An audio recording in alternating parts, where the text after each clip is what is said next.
Well, this has certainly turned into one of the classic races of the year, and Petit Le Mans has always been one of my favorites. And I think as this race goes on, the 27th running now, this has kind of legitimized itself as one of the great races in the world. And when you have odd things and odd finishes and things that you just kind of remember about certain races, certain years, I think that's a good formula and ingredient to know that you really are at a classic race. And Petit Le Mans, very much a classic race.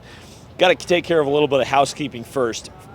First of all, huge shout out to Hyundai and Brian Herta Autosport for taking a chance on me and partnering with me this weekend.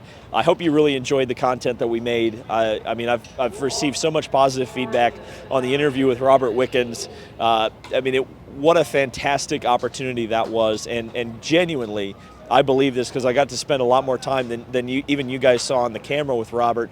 He is really, truly one of the good people in this sport, and it was just such an honor. So big shout out to Hyundai and Brian Herta Autosport for that, because it would have simply not have happened if they hadn't taken a chance on me and bringing me here to Petit Le Mans. Just absolutely awesome. Again, like I said, one of my favorite races. So I brought up at the beginning of the video the oddities, the things we remember about races. And this one in particular is going to be remembered for the faulty headlights on the front of that pink Cadillac, the 01 car. What an incredible story, because if you remember, back to our Sebring coverage, I mean, we can take it all the way back to the first IMSA race I covered this year. Chip Ganassi Racing and Cadillac, they're Splitsville. They are now done. But of course, they also go out together on top.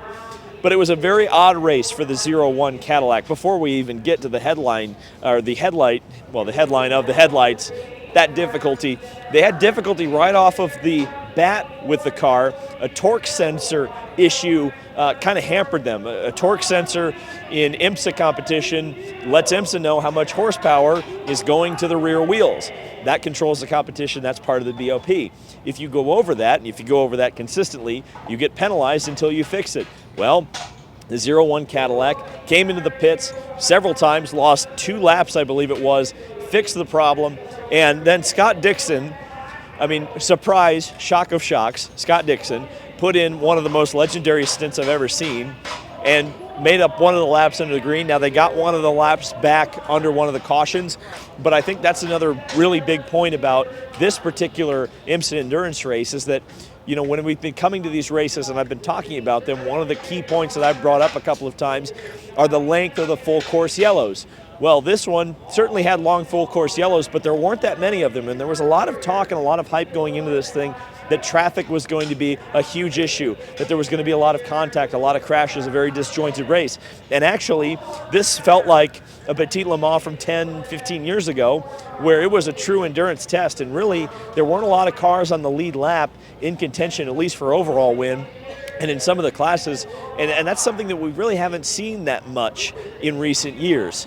So back and finishing up the Cadillac story, one of the issues that the Cadillac team faced, and they faced it right about halfway through the race. I mean, I can remember seeing that car driving around with one headlight illuminated for quite a lot of time. And at one point, Renger van de Zande in the winning stint of the race had the headlights completely dark, completely flying blind for half of a lap in the winning stint of the race, which is unbelievable. And he's so lucky, I think, that those headlights came back on before he got to the pit lane, because this is, I guess, the question mark that a lot of folks are going to have after this race is, you know, what are the rules and procedures, and what is the safety of, you know, one light versus 2 lights, and of course at one point having a car go completely dark for half of a lap. I think there are some question marks there that will need to be answered over the next couple of days here in IMSA, because, you know, quite frankly, if you're the number 6 Porsche, you're probably asking those questions because, you know, your headlights worked the entire time and you lost the race. And that's nothing to take away from what the 01 Cadillac did today. That was a spectacular drive. Reminded me a lot of Alan McNish in 2008 when they crashed on the warm-up lap and came back from 2 laps behind. A no different era. The Mazda, now that was a lot of wave buys and yellows that got them back into contention to win in 2021. But, you know, this has happened a couple of times at Petit before, and this is just another one of those legendary stories I guess we'll be telling for generations to come.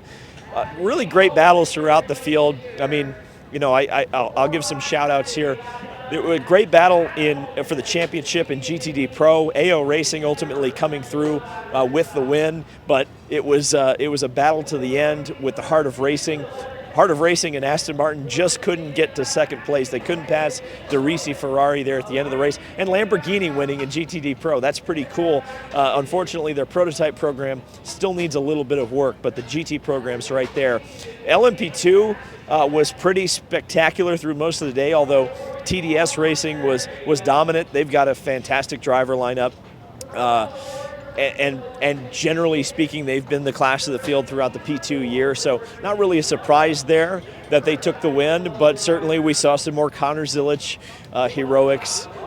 We've come to expect that in these IMSA endurance races. It's kind of a shame that I imagine his NASCAR commitments are going to take him away from more regular IMSA competition, but it's been a hell of a story and a hell of a lot of fun to watch him develop as a driver over the year. And really LMP2's got some great feeder series talent and some other talent that wasn't able to quite get to the top level and still is able to show themselves as quick drivers who can do this. I think of Matt Brabham, I think of Hunter McElroy, who won today. You know, guys like that who I think deserve an opportunity later on down the line, and hopefully those come with some of those performances in an LMP2 car. Just kind of in closing, I love this race.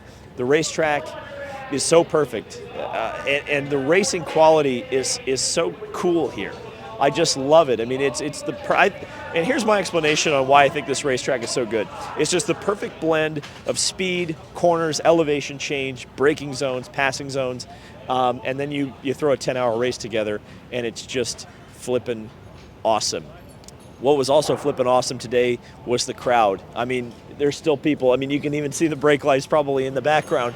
I mean, thousands of people came out today to check out Petit Le Mans, and I think they were treated to a really solid endurance race. Yes, you had the yellow at the end, which took out the Wayne Taylor number 10. Kind of a scary moment there where the yellow seemingly didn't come out quick enough with the Proton Ford, kind of spun out, ruined a lot of guys' races there.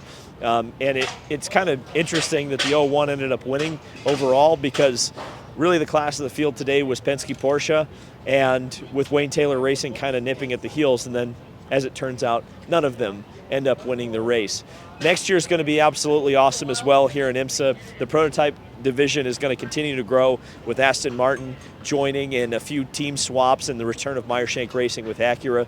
I think that's going to be a lot of fun. GT, I mean, what else can you say? That it's one of the best, if not the best, GT class in the world, both Pro and GTD, and that's going to continue into next year as well. A lot of fun still to be had here in IMSA as we move into 2025, and I'm looking forward to hopefully covering more races and spending more time in this paddock, because it's a lot of fun.